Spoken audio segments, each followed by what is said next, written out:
MacVoices is sponsored by Smile, the makers of world-class software like PDF Pen. Find out about all their great utilities at smilesoftware.com. MacVoices is in Las Vegas for NAB. I'm Chuck Joyner.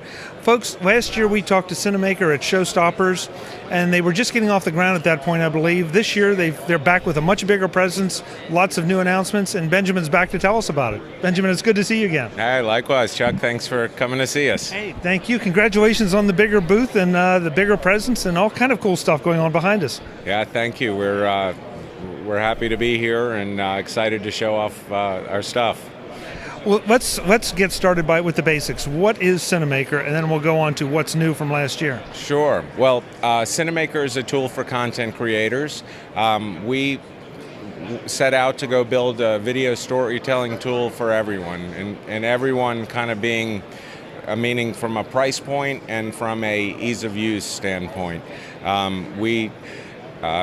As you may or may not recall, we engineered our sync algorithm, and that's really allows us to do a lot of high degree of automation and multi-camera production all on an iPad. So we allow users to connect 4 cameras and 8 audio devices. They can live preview those on their iPad. They can remote control it, start and stop recording, start and stop live streaming. We have a very powerful live editing function where every time we record, every source camera gets automatically archived. So after a live stream or live edit recording, you can go back and using the same live workflow in real-time manner, go re-record and recut elements of your live cut. So we call that our live editor. That's new this year. We also have very rich integration into Apple's Final Cut Pro and Adobe Premiere, where we're not only passing the synchronized media over to those applications, but we also take the metadata that's captured in real time during a live stream. These are the edit decisions, all the graphics bottom thirds, anything that loads or plays, and that all gets passed onto your timeline, so your first cut is done.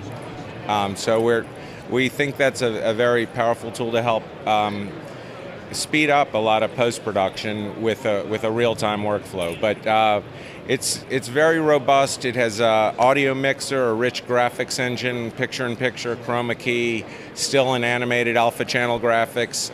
We went and built the tools that a professional would want, but made it easy and affordable. Now, as I recall, one of the things last year was that, sure, we were focused on the mobile devices and leveraging those, but you were trying to build in support. Well, you build in support for pretty much any kind of camera that can be connected to anything. Yes, we do. We have very tight integration into HDMI and SDI encoders, which basically will let you connect anything to our network. You can mix that with iPhones, Android phones, IP cameras. We also have a tight integration into Panasonic's line of broadcast cameras, their IP line specifically, forgive me. Now, of course, being an Apple-oriented show, I'm especially intrigued with the integration into Final Cut. What resolution are we capturing at? What are we sending over to Final Cut? Yes. Okay. So today we're maxing out at a 1080p 60. Our 4K support is coming soon, but we're capturing if the phone supported in HEVC and a 1080p 60 using the MP4 container and I think the ProRes codec. It's we're very deeply tied into the Apple ecosystem with beyond Final Cut. We take our program out to an Apple TV. If you wanted to pull a HDMI signal out of the app, we use Apple's handoff and continuity technology to pass the source files from the iPad to your Mac, just to make kind of a seamless automated workflow from acquisition to, distribution, really. I'm pretty sure, I don't think you said it, but you also support GoPros, do you not? We do. Today it's through an encoder, but we're a GoPro partner, and I foresee an integration soon coming as well. Yeah, this whole world is changing so fast. I know you're chasing it. You're 1080p. You're looking at the 4K. You know, they'll bring out something next time, and then yeah, you know the 8K TVs are around the corner fast before you know it. So what kind of pricing do we have for this? Because this is, this I guess can be a live streaming tool, but it also can be just a regular on-set production tool. Yes, absolutely. We're priced. It's a free app. You're able to pay by allowing us to put our little bug on the bottom of your video, or you can pay us a $20 a month subscription fee and have access to the full studio capabilities. That's ridiculously affordable. It is, and it's an app. You bring your own hardware. We think we've got the best offer out there. Definitely, we're the most cost-effective here at NAB, I promise. It's something I wish I could get more people to recognize, that people think this is beyond them, and it's really not. And the idea that you have a free version out there that I can try, and okay, so the bug is in the video. That lets me get a feel for it, learn how to use it, decide if it's something I just want to play with or if I want to actually do something, productive is not the right word, but something serious with it. Yeah.